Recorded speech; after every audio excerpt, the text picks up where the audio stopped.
ভারতের সংবিধান। ১ নম্বর প্রশ্নটা কি? ভারতের সংবিধানের জনক নামে পরিচিত হলেন ডক্টর বি.আর. আম্বেদকর। সংবিধান গৃহীত হয় কবে?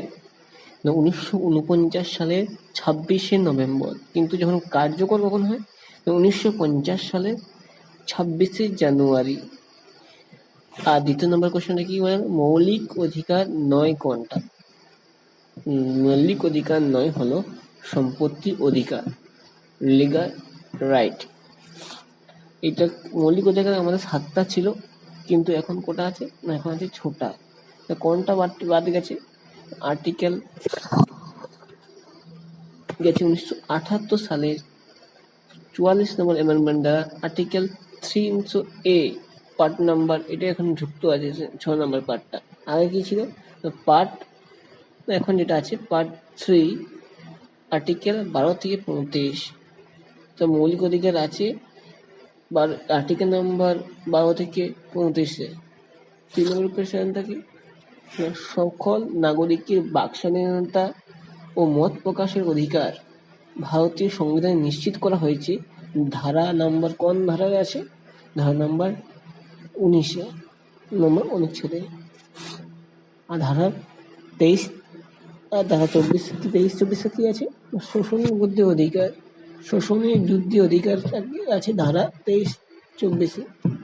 ধারা 17 কি আছে? অস্পৃশ্যতার বিরুদ্ধে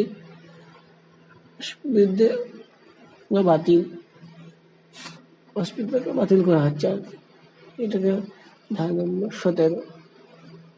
ভারতের সংবিধানে পঞ্চায়েতি রাজ অন্তর্ভুক্ত করা হয়েছে কখন?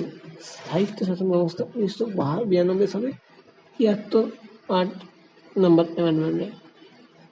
আর্টিকেল 40-তে পঞ্চায়েতি রাজ ব্যবস্থা আছে।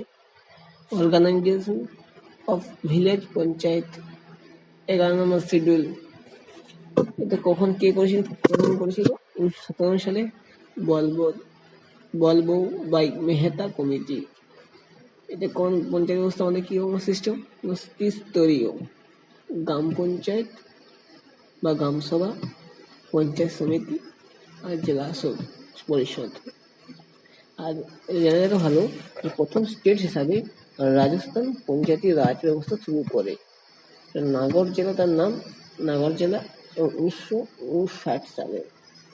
আর জাতীয় পঞ্চায়েত দিবস পালন করতে হয় 24শে এপ্রিল। 5 নম্বর প্রশ্ন কি?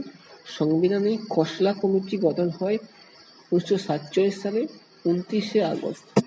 টোটাল 30 মেম্বার ছিলেন সেখানে। আর চেয়ারম্যান কে ছিলেন সেখানে? Doctor B R. Ambedkar. 6 number question, ভারতের সংবিধানের প্রস্তাবনায় সংশোধিত হয় কবার? একবার। কখন?